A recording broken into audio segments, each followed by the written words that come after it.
When Day is Done by Arnold Castle. This story appeared in Worlds of If, Science Fiction, May 1960. Extensive research by Project Gutenberg at Gutenberg.org did not uncover any evidence that the U.S. copyright on this publication was renewed. It was 3 p.m. and quitting time at Utopian Appliances, Inc. Bertram J. Bernard, the firm's stocky, thick-jawed president, waited discreetly at his desk for a few minutes, then closed the file he had been studying, bid his secretary a pleasant evening, and strode calmly out of the office. He did not want to appear eager, and succeeded superbly in that. Joining several junior executives, he conversed genially with them as they descended to the rapid transit floor. 3 of the bright, confident young men decided to stop for a quick one at the building's plush saloon. Well, that was okay. Bernard had been a late runner in his youth, but now, well into middle age, he had learned that life had other demands and pleasures. "Have a good run, B.B.," said Watkins, the treasurer, at the Raptran gate. "Gloria's coming in on the 3:30, and we're going to dinner and then some musical or other she's been dying to see." So Bernard entered the Raptran alone, though surrounded by scores of pushing, jabbering strangers. Finding a seat on the aisle, next to an electronics company vice president whom he knew slightly, he engaged in trade conversation during the 5 minutes it took the monorail to reach his stop. He and the electronics executive got off, as did about half of the Raptran's passengers, mostly middle-aged men like himself. Early runners. The escalator from the monorail stop descended directly into the jungle station beneath. In the large lobby, the crowd dispersed, and Bernard was again alone when he reached the dressing rooms. This was not surprising, he reflected. Not many members of his jungle station could afford the elaborate private locker unique to this wing of the building. He pressed his thumbprint to the lock, and the door slid back. Inside, he undressed completely, noting with critical satisfaction the strength and color of his body in the full-length mirror at one end of the locker. He quickly packed his clothes, shoes, and briefcase into a small suitcase, with delivery instructions on top. Then he climbed into his jungle suit. Knee-length shorts, sweatshirt, rubber-soled shoes, and hip holster. He checked the frequency setting on the sonic pistol, adjusting it to the Panthers, who were reported in ascendancy. As a last thought, merely a whim, he glanced down at the station emblem on his sweatshirt, just to enjoy the sense of pride he derived from the large red U-F above it. Of course, there were getting to be more and more ulcer-frees these days, but that did not make it any less a matter for pride. And anyway, several factions were pressing determinedly for a neurosis-free insignia, though there were complications there. Oh well, the important thing's the run, he remembered.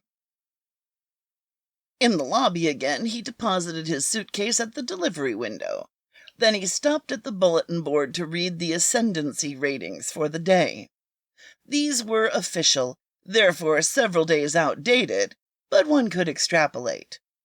Panthers were dropping into 3rd position, behind polar bears, with giraffes at the top by a good margin.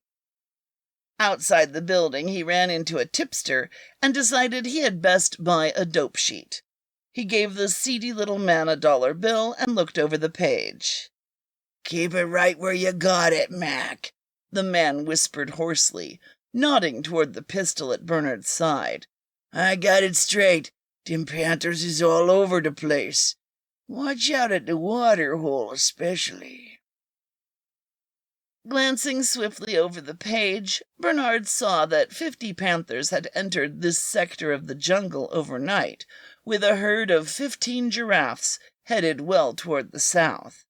But he also noted that there had been 3 deaths from polar bears in the past week in his sector alone. Fortunately, the frequency readjustment from panther to polar bear was an easy one. 3 clicks clockwise with the thumb. He would have to remember about the waterhole, though it was either that or going above the rapids. The sharks below the rapids were pretty thick during the summer. "Thanks, Bud," he told the tipster. Then he strode, still calm, to the wall. Expertly he clambered up its handholds till he reached the top, 30 feet from the ground. On the other side lay the jungle, its lush tropical growth hiding from his alert eyes the danger that lurked within. He popped a verve pill into his mouth and chewed on it thoughtfully. Far in the distance, some 5 miles at the narrowest point, rose the outer wall. Between the two prowled a variety of ambivalent robot beasts, now ready to dismember him, but on weekends adjusted to take small boys and girls for short rides, or simply to stalk about picturesquely. Drawing his pistol and placing it between his teeth, Bernard leaped to the ground between the wall and a large low palm. At once the pistol was again in his hand, but nothing moved. The pistol's in his hand and the taste of gunmetal oil in your mouth. It's not worth it. Why not just stick it down your pants? Now he could see clearly the path he must take. Bending low, he trotted along through the undergrowth. It soon began to clear, and still no danger in sight. He holstered the pistol and advanced, half walking, half running, till he could hear the hiss of the rapids. Enough noise to mask the sounds of a dozen panthers, he thought, but it covered his own footsteps too, and panthers were more phonotropic than polar bears, the latter having a preference for radar spotting. Coyotes were the worst, of course, with their damned infrared thermosensors. They could spot a runner even when he was in cover. Fortunately, they were scarce, and getting more so. Bernard had only encountered a coyote twice, deactivating it both times. But he had been lucky. He recalled the story about that city councilman. An hour later he arrived at the river, a half-mile above the rapids, and well away from the waterhole. He had seen only one sneezing cat.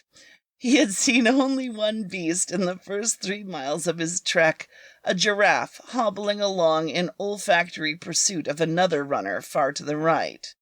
Giraffes were mainly a nuisance, though they could kick and trample a man. Bernard had heard of such a thing happening, but it was a rarity. They were too easy to elude. He crossed the river on a log raft he found, which had evidently been rigged to dump him in about halfway across. At least he had got that far on it, he told himself, as he struck out for the shore. For one horrible moment he thought he detected a shark upstream, but it was merely the shadow of a large palm leaf. He had a strong and sensible fear of sharks. A mile farther found him crawling over the rocky ground as the growls of panthers reached his acute ears from behind a ridge of brush. If they heard him, they ignored him, perhaps more interested in other quarry. His knees and arms were scraped but not bleeding, and at last he was able to get to his feet to make better time. It was then that he heard the girls scream. No regulation in the rulebook discriminated against women becoming runners, but only a few of the millions who worked at offices in plants in the city did so. Also, there was nothing in the code about helping other runners. Each was entirely on his own, free to help or be helped, or not helped, if he chose. Bernard would never have called for help for himself, but the sound of the woman's cry appealed to another side of his nature. He changed his direction, but moved with great caution now. Soon he saw her and froze. She was clad as he, different sector emblem, but the same proudly borne UF on her sweater. Her face and body were young and attractive, but her long dark hair was tangled and wet, and her limbs mud-splattered. She had screamed only once, and now her small, lipsticked mouth hung open with terror. Backed against a tree, she gaped in horror, waiting as 3 panthers approached from as many directions. Her Sonic lay on the ground outside the circle. It was obvious that she was finished if Bernard did not assist her. Raising his hand till the pistol sight was where he wanted it, he modified the angle adjustment till all of the animals were within its range. Then he depressed the trigger several times. 2 fell, and the 3rd animal leaped at the girl, but she twisted around the tree, and Bernard picked off the panther as it readied itself for a second spring. At once the girl dived for her pistol. Proper response, Bernard thought approvingly. Then she ran toward him and threw herself against him, breathing deeply in that position for several moments. Bernard felt strongly the strength and zest of youth as he held the girl in his arms. Then they turned and walked together to the outer wall, which was less than half a mile away. There was no danger from the deactivated panthers, which would remain out of commission for half an hour, so they had no reason to hurry. Bernard helped her climb the wall, though she seemed quite adept at it herself. On the other side they emerged upon the street. Across the street lay the acres and acres of homes, which were the city's eastern suburbia. "Oh, it was just horrible," the girl finally cried. "All at once they sprang from nowhere. I tripped and my Sonic fell out of the holster. I'd be dead if it weren't for you." "Very true," Bernard agreed. "You'll be more careful in the future, I hope." "If only I could thank you in some way. I owe you so much. My apartment is just up the next street. Only a few blocks. Wouldn't you like to stop in for a drink? I'm sure you're as tired as I." But Bernard declined. He walked her home, then continued on, unaware of the envious glances of young children as he passed. Unaware of other runners, early runners, middle-aged men like himself, also walking the streets, wearily, but not stooping, not frowning. How good a warm shower would be, thought Bernard, as he entered the last mile. His wife would probably want a drink, so there would be that too, and dinner. He was hungry. Ulcer-free and happy, he walked the last mile in contentment. The office was something that had happened long ago, would happen again tomorrow, but could never invade his thoughts that night. And he knew exactly how his wife would greet him at the door. "Hello, darling. How was the run?" she asked, kissing him as he came into the house. "You only made fair time this evening. Something happen?" "No, pretty routine. The panthers are on the increase. I came across 3 of them attacking a girl runner. Works as a copywriter in the city. She claims that the jungle cured her ulcers completely. Really remarkable." "Mm-hmm," said Virginia, taking his holster. "Attractive, no doubt. I suppose she tried to seduce you. I've heard stories about those jungle women." "Nothing of the sort. Just suggested I drop in for a drink. After all, she was grateful." What nonsense, he told himself as he showered. Virginia suggesting that the girl had intended to seduce him. Oh well, what difference did it make? Man, that hot water felt good, even on his scratched arms and legs.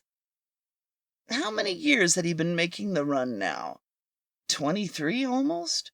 In a way he could consider himself a sort of a pioneer. And to think that the only reason he had started jungle running in the first place was to please a supervisor. Those days everyone did it. As he dried himself off, hearing the tinkle of cocktails in the living room, he wondered if the panthers would move south, away from the waterhole, before tomorrow's run.